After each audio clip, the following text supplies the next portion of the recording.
محمد وعلى آله وصحبه أجمعين.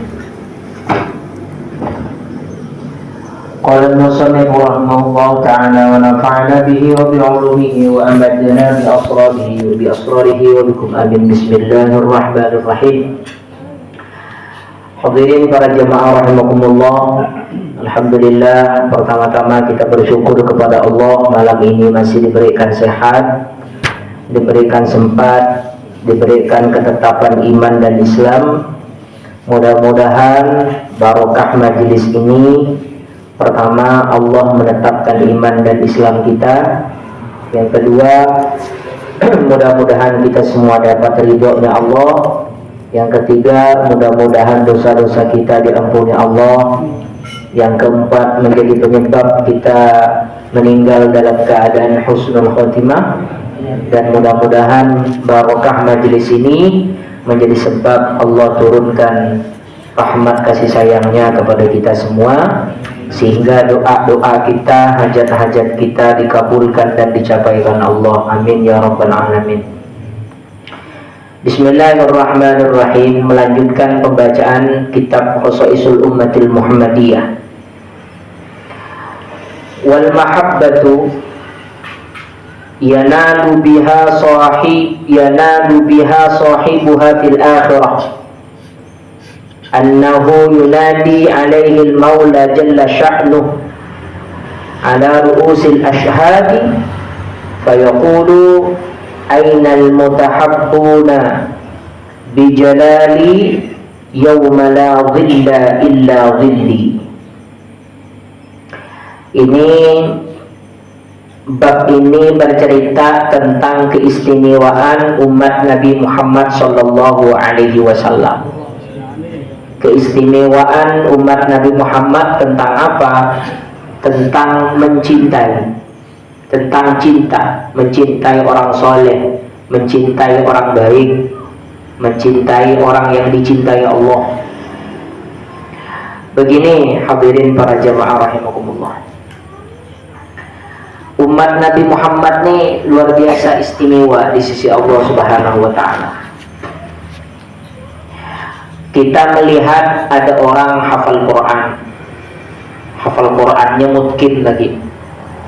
Artinya bukan hanya sekedar setorannya selesai, memang hafal luar kepala. Pasti kita kagum. Kenapa? Karena diri kita sendiri tak bisa seperti dia. Lalu kemudian kita ketemu lagi dengan seorang yang alim, ilmunya luas, pengetahuannya banyak, tentang ini tahu, tentang itu tahu. Pasti kita kagum dalam hati kita. Kagum karena kita tidak sama dengan dia. Lalu misalnya kita juga mendengar ada orang yang hebat seperti Imam Syafi'i misalnya. Imam Syafi'i itu mujtahid yang luar biasa, mujtahid mutlak, sampai gurunya pun memuji beliau. Paling utamanya ijtihad itu, kata Imam Malik, adalah ijtihadnya Imam Syafi'i. Jadi kalau kita melihat orang-orang yang hebat di dalam ibadah itu, pasti kita kagum, Pak. Kagum karena kita tidak memiliki ibadah dan keahlian serta kehebatan seperti beliau-beliau. Dan bukan hanya berhenti di situ. Kita juga sadar bahwa kita tidak akan mendapatkan pahala seperti yang mereka dapatkan. Kita bukan penghafal Quran. Tentu kita tidak dapat pahala penghafal Quran. Kita bukan ulama. Tentu kita tidak dapat pahala ulama. Karena kita tidak seperti mereka. Kita bukan penghafal hadis, tapi bukan penghafal hadis, maka kita tidak bisa mendapatkan pahala seperti mereka yang penghafal hadis. Intinya begitu. Jadi kita tidak dapat pahala seperti pahala mereka. Kenapa? Karena kita tidak seperti mereka. Toh kita tidak melakukan. Yang nama pahala itu kan diberikan kepada yang melakukan. Kita tidak melakukan, kita tidak berbuat seperti mereka. Itu aturannya. Aturan untuk umat-umat terdahulu itu begitu. Tapi aturan ini tak berlaku kepada umat Nabi Muhammad SAW. Coba perhatikan dalam hadis Nabi itu, Pak. Kun aliman, jadilah kamu orang alim. Jadi perintah pertama suruh jadi orang alim. Tak bisa kamu jadi orang alim. Kedua kata Nabi, au muta'alliman, orang yang belajar kepada orang alim, yang belajar kan. Yang kedua tak bisa. Tengok Pak, saling sayangnya Rasulullah agar umatnya tak ada yang masuk neraka. Alim tidak bisa, belajar tidak bisa. Mustami'an, jadilah orang yang mendengarkan ilmu. Belajar tak sempat, tapi sempatnya mendengarkan. Jadilah yang ketiga. Yang keempat, alim tak bisa, belajar juga tak bisa. Mustami, mendengarkan ilmu tak sempat, saking sibuknya namanya. Maklumlah manusia super sibuk misalnya. Tapi paling tidak yang keempat. Apa yang keempat? Cinta kepada mereka.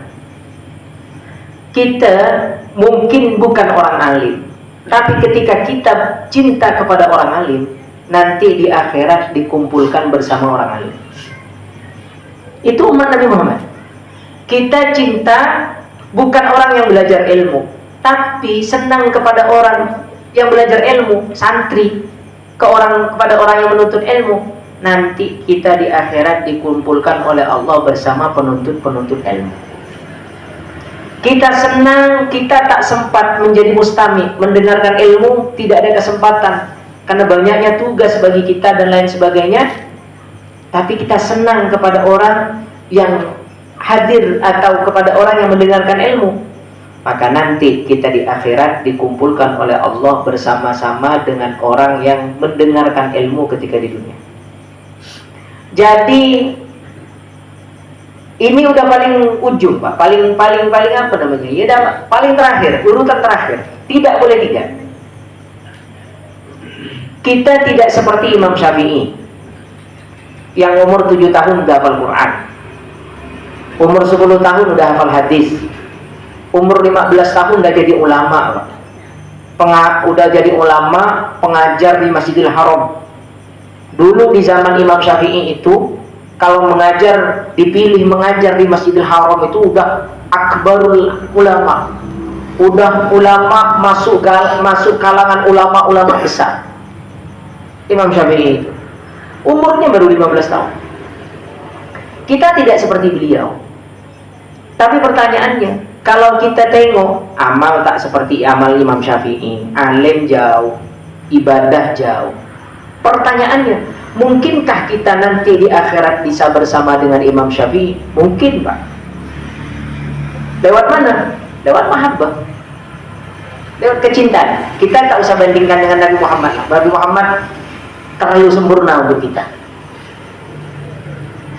Rasulullah kan ada sahabat namanya Sauban. Sauban itu rajin berjamaah dengan Nabi Muhammad SAW. Suatu saat si Sauban itu beberapa kali dilaksanakan sholat berjamaah tak ada. Rasulullah melihat Sauban biasa berjamaah kemudian tidak, itu kan pasti bertanya-tanya. Setelah sholat ditanya oleh Nabi, wahai sahabat, apakah ada di antara kalian yang mengetahui Sauban? Di mana dia? Ini beberapa kali sholat berjamaah kok tidak ada, kata Nabi. Salah satu sahabat bilang, Sauban sedang sakit Rasulullah. Oh iya, kalau begitu ayo kita sama-sama yang tidak memiliki kesibukan, ayo kita datangi Sauban. Ada yang bawa kurma, ada yang bawa gandum, mau jenguk Sauban. Sesampainya di rumah Sauban Pak, Rasulullah itu dan sahabat itu kaget. Kenapa? Sauban itu biasa, tidak seperti orang sakit, ibaratnya tiduran di atas ranjangnya, tidak.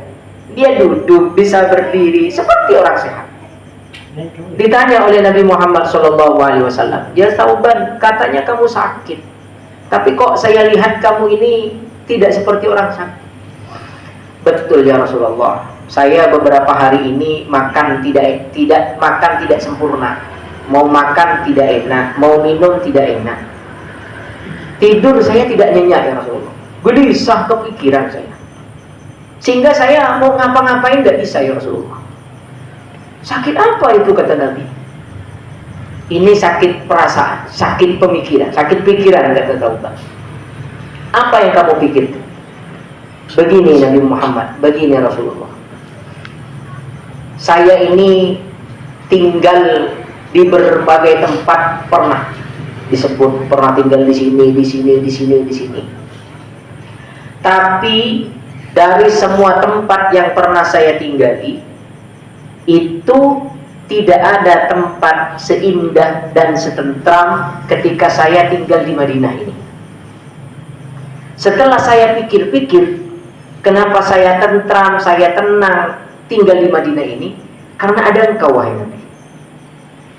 Jadi keberadaanmu di Madinah ini menyebabkan saya ini tenang, tentram, enak pokoknya bahasa," kata Thauban. "Terus yang membuat kamu kepikiran apa?" "Saya berpikir, wahai Nabi, engkau kan kekasih Allah, saya bukan.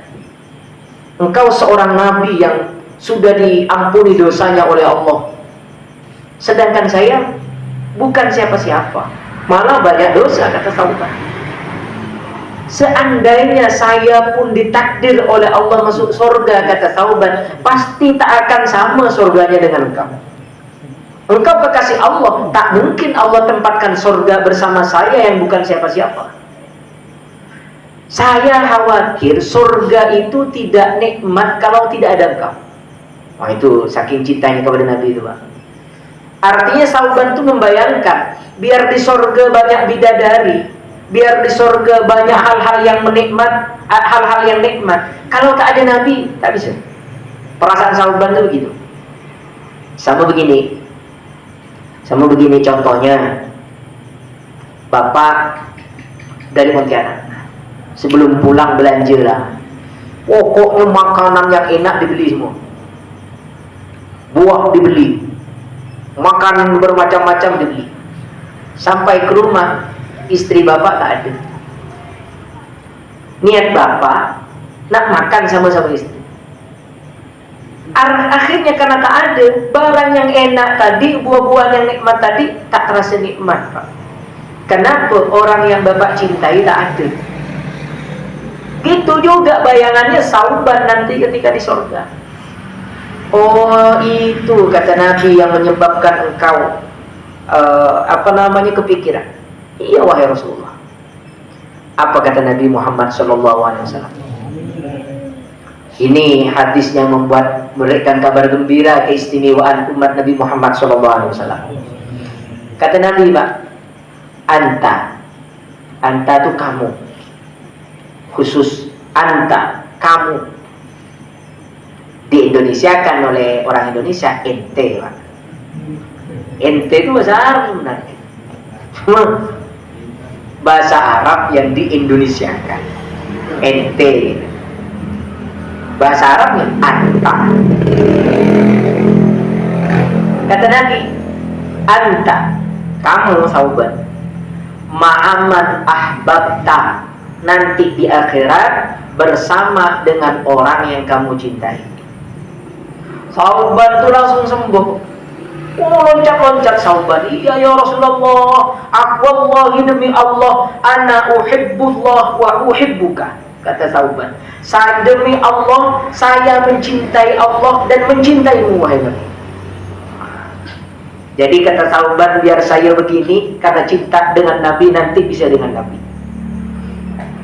Nah, ternyata mahabbah, kecintaan terhadap seseorang itu menyebabkan nilai derajat kita bisa mulia di sisi Allah Subhanahu wa Ta'ala, sebab kecintaan kepada orang soleh yang kita cintai. Jadi itu dah paling tidak, Pak. Ketika kita melihat ada orang baiknya luar biasa, ya Allah orangnya baik. Kira kalau kita belum bisa melakukan kebaikan seperti mereka, paling tidak itu kita suka kepada mereka, paling tidak ya.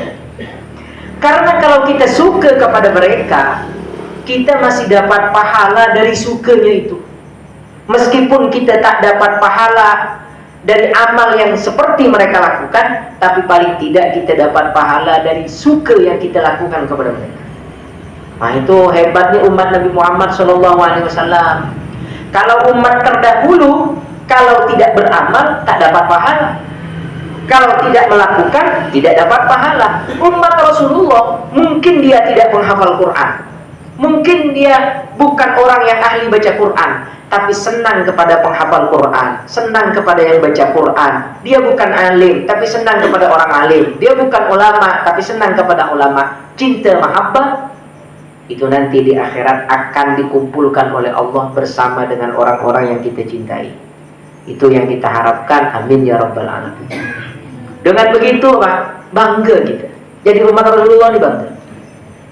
Berarti dengan kita mencintai Imam Syafi'i, meskipun kita tidak hidup semasa Imam Syafi'i, nanti berkumpul dengan Imam Syafi'i. Berarti kalau begitu kita tidak hidup, tidak pernah berkumpul dengan Rasulullah, tapi mencintai Rasulullah, berarti nanti di akhirat kita akan berkumpul dengan baginda Rasulullah SAW. Atau orang yang zaman sekarang lah, kita tidak seperti ulama itu, alim, luar biasa, amal kita tak seperti amal beliau. Tapi dengan kita mencintai beliau, nanti di akhirat Allah akan kumpulkan kita bersama beliau.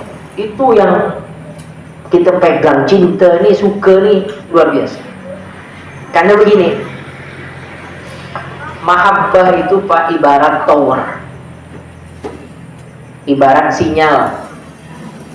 Orangnya di Jakarta, Bapak di sini. Tapi karena ada sinyal internet yang menghubungkan, yang bisa menghubungkan, maka yang jauh dari Jakarta bisa menghubungi Bapak yang ada di sini. Kita dengan Nabi Muhammad masanya jauh, dengan Imam Syafi'i masanya jauh, dengan Imam Malik, Imam Ahmad bin Hanbal, Imam Hanafi, kita jauh Pak. Tapi nanti di akhirat kita bisa berkumpul bersama beliau. Alat untuk mempertemukannya adalah mahabbah, kecintaan kepada orang-orang soleh. Imam Syafi'i itu Pak pernah bilang begini, uhibbus salihina walastu minhum.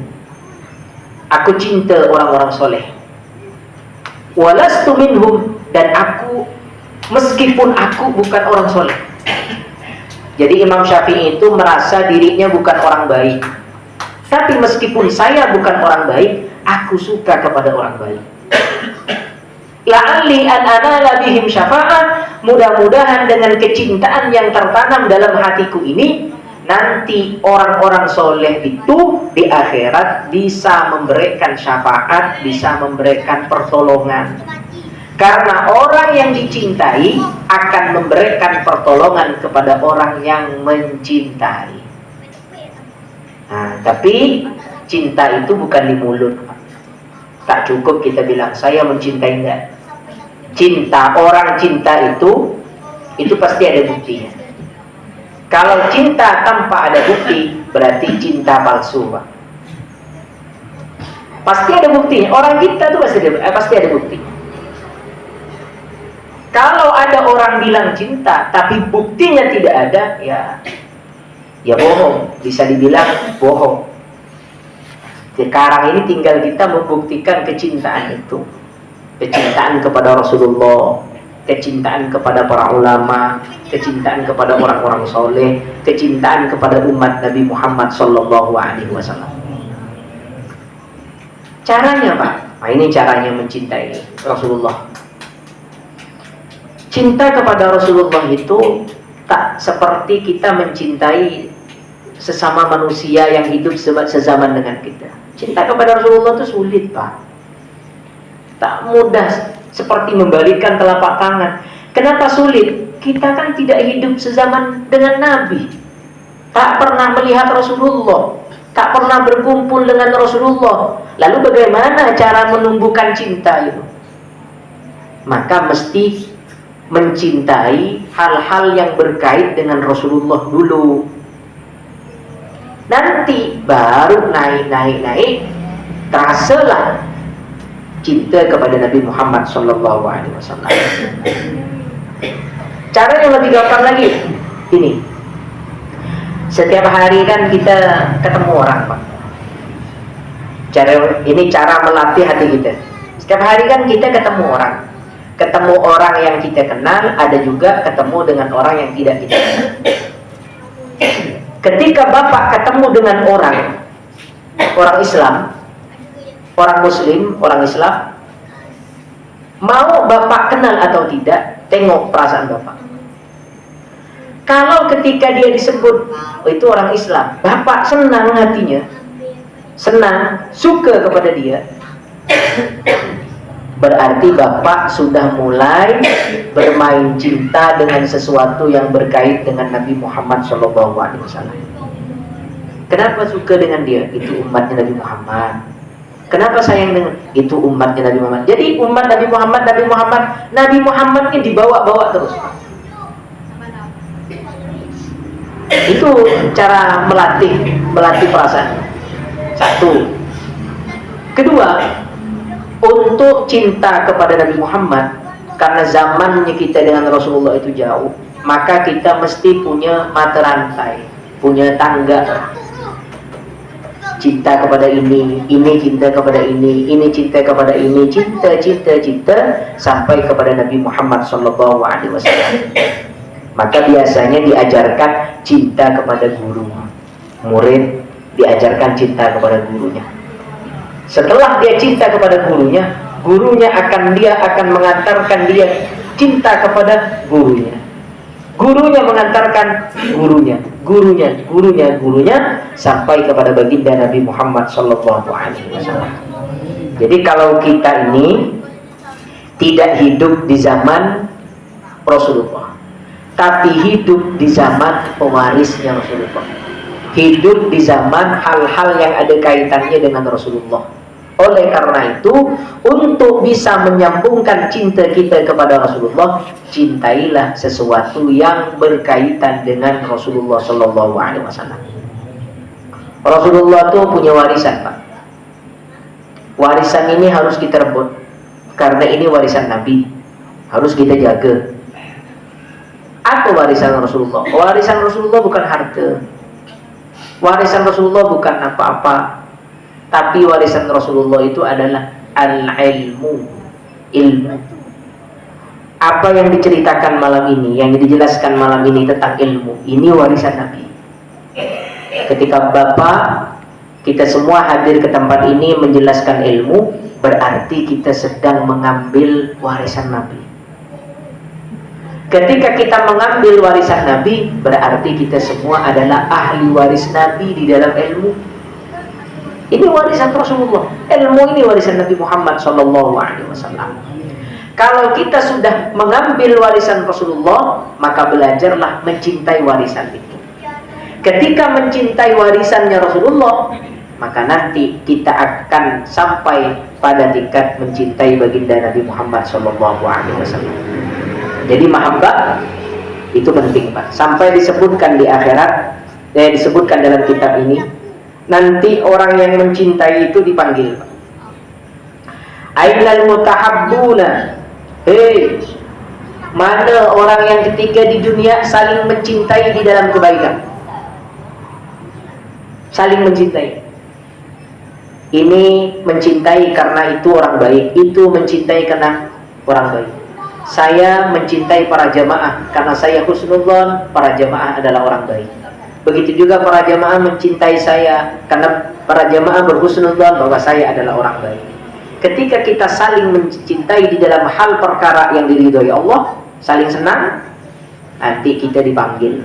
Panggilannya ainal mutahabbun. Mana orang yang saling cinta di dalam perkara yang diridhoi Allah? Dipanggil oleh Allah. Untuk apa? Dipanggil oleh Allah bijalali, dengan keagunganku, kata Allah. Yauma la dhilla illa dhilli. Kata Allah, berikan orang-orang yang saling mencintai itu naungan ketika pada saat itu tidak ada naungan kecuali naunganku. Mahsyar itu kan gambarannya panasnya luar biasa. Saking panasnya mahsyar itu, kata para ulama, diibaratkan seperti matahari satu jengkal di atas kepala. Bapak bisa bayangkan sekarang panas matahari jauh masih beribu-ribu mil di atas. Jam 12 siang kita suruh panas-panasan tak mampu, Pak. Panas luar biasa. Itu masih jauh. Nanti di akhirat di mahsyar gambarannya seperti matahari sejengkal di atas kepala, saking panasnya. Ketika manusia semuanya merasakan kepanasan, ada beberapa kelompok orang yang nanti tidak akan mendapatkan panas, tapi dia mendapatkan naungan dari Allah Subhanahu wa Ta'ala. Siapa itu? Al-mutahabbuna fillah. Orang-orang yang saling mencintai di dalam perkara yang diridhoi oleh Allah Subhanahu wa Ta'ala.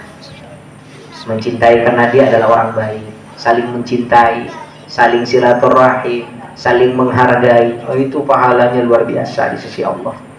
Maka mudah-mudahan kita semua mendapatkannya. Karena kita berkumpul malam ini di majelis ini bukan karena apa-apa, bukan karena apa-apa, tapi karena niat baik.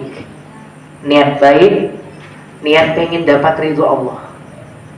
Itu yang menyebabkan kita tergolong mutahabbuna fillah, orang yang saling cinta untuk sama-sama pengen meraih hal-hal yang diridhoi Allah Subhanahu wa Ta'ala. Kita semua berkumpul ini bukan hanya sekedar berkumpul, tapi kita berkumpul malam ini pengen disenangi Allah, pengen disenangi Rasulullah. Itu namanya mutahabbuna fillah. Kalau itu yang tertanam dalam hati kita, nanti kita sama-sama mendapatkan naungan dari Allah ketika pada waktu itu tidak ada naungan kecuali naungan Allah Subhanahu wa Ta'ala. Kita ini pasti terpisah, Pak. Terpisah dengan kematian. Pasti.